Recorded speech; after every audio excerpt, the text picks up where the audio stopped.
All right, let's talk about this. The Ricoh GR.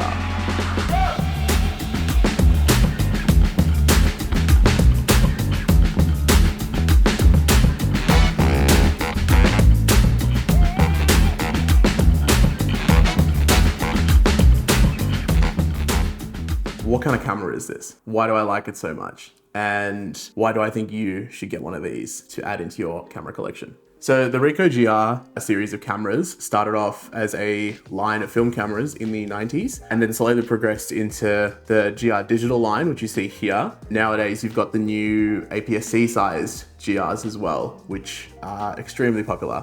One of the models of this camera that is really often overlooked is this one here. It's the GR Digital, specifically the GR Digital 3 or the 4. So what makes these cameras so special, and why do I love this old little point and shoot from 2009 so much? Well, there's a few things that make these cameras really special. They all happen to share the same amazing pro level build quality. They're all extremely easy to use. They've got really awesome one-handed controls, which make it such a joy to take photos with these things. They're all really small, pocketable, and the lenses in these things are unbelievable. They're all a 28mm focal length equivalent, which in my opinion is the best focal length for general documentation and live capturing. The biggest difference between this GR Digital and the newer APS-C ones, other than sensor size, is also the technology used in the sensors. So these ones use older CCD sensors, whereas the more modern GRs use a CMOS style sensor. So in simple terms, what's the difference? Why is CCD such a big deal, and why should you care about it? Well, the biggest difference between them is CCD, in my opinion, renders photos a lot more closer to film. It's got a lot nicer grain profile, grain structure. The results that you get out of these cameras, especially this one here with its lower 10 megapixel resolution, for if you shoot a lot of like photos of people, stuff with the flash. I've used this extensively in nightclubs to capture more candid, like on the fly kind of moments. I've taken this thing with me to band shows, to gigs. I've taken this thing with me everywhere. I took this overseas when I went in 2019. And it is just so tiny, and the results that you can get out of it, they just look awesome. They have such a great aesthetic to them.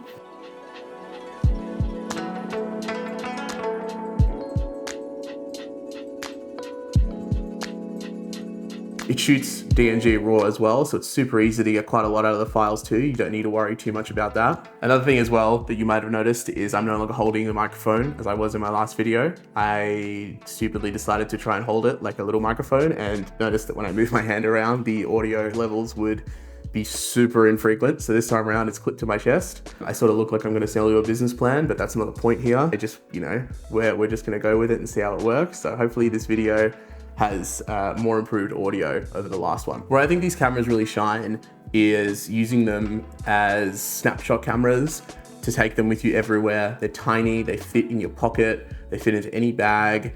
They are just awesome. The newer APS-C GRs are fantastic as well.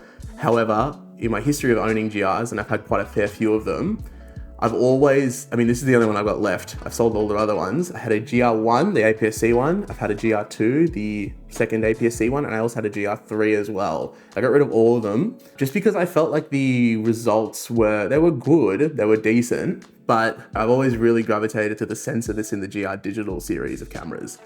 They just produce results that are awesome, really good. The other thing I love about these cameras is they're actually fairly affordable too. I picked this one up for about $180 in 2019. Nowadays they have gone up a little bit in price, but you can still find them on the secondhand market for between $300 to $400. And I think at that price, they do offer really good value for money. You do get, again, phenomenal build, extremely easy to use controls. I've probably sold this camera to at least 10 people that have seen me use it and have loved it. This was really like my staple bit of kit in my photography arsenal. This is the thing that brands loved, creators loved. Everyone that I worked with always loved the look of the photos that came out of this particular GR especially. I've always felt like the newer APS-C GRs were a little bit too sharp, a little bit too clinical. And I think I shoot a lot of portraits, nightclubs, that kind of stuff. So for me, in my subject matter at least, I've always felt like the 10 megapixels that's in this, it's a low megapixel count, but if you're just uploading to Instagram, that's not really a big deal. As for the modern GRs, I think the GR1 and 2 are awesome. I love them, but the GR3 I was not really a big fan of because they got rid of the flash, which is, in my opinion, I mean, a GR without a flash isn't a real GR. I'm hoping that for the GR4 they do bring the flash back because I use the flash so often. It's powerful, it's strong, it gives a really, really cool film aesthetic, especially in a high contrast black and white. That's where I think this camera really shines, is when you shoot it in DNG RAW and then you edit the photos in Lightroom afterwards and you get some really, really great dynamic range out of it, surprisingly for a CCD sensor. So what are some downsides of the CCD sensor? Well, you have to kind of treat it like film. Can't really go above 1600 ISO, and even that's pushing it. I would probably keep it at about 800 ISO if you want to get decent quality images out of this camera. But other than that, there's really not that many problems with it. It uses the same battery. The GR3 uses the same, GRDC, sorry. This is how confusing this naming structure is. It's more confusing than the new Nintendo 3DS back when that thing came out, because, you know, you've got 3 generations of cameras all called the GR, all look very similar, and especially trying to find these online, you type in GRD3 and it comes up with listings of GR3. So it is a little bit of work, it's a little bit confusing, it's especially when you have to explain to other people what kind of camera this is, but it's worth the hassle, it's worth the work to try and find one of these. I think you're gonna love it if you try it out. Benefits as well, I mean, you've got the same battery that's in this camera as in the modern GRs as well. So up until the GR2, they all use the same battery, which was great because it meant that, you know, if you have a modern one and an older one, you could just use them interchangeably. They've all got the same control scheme as well, so if you've used an older GR digital, you can use the more modern one and it doesn't feel really any different. Even the menu system is actually very, very similar as well between these two cameras. Size-wise, the APS-C GR is a little bit bigger, but they're both tiny. This is the smaller camera for sure.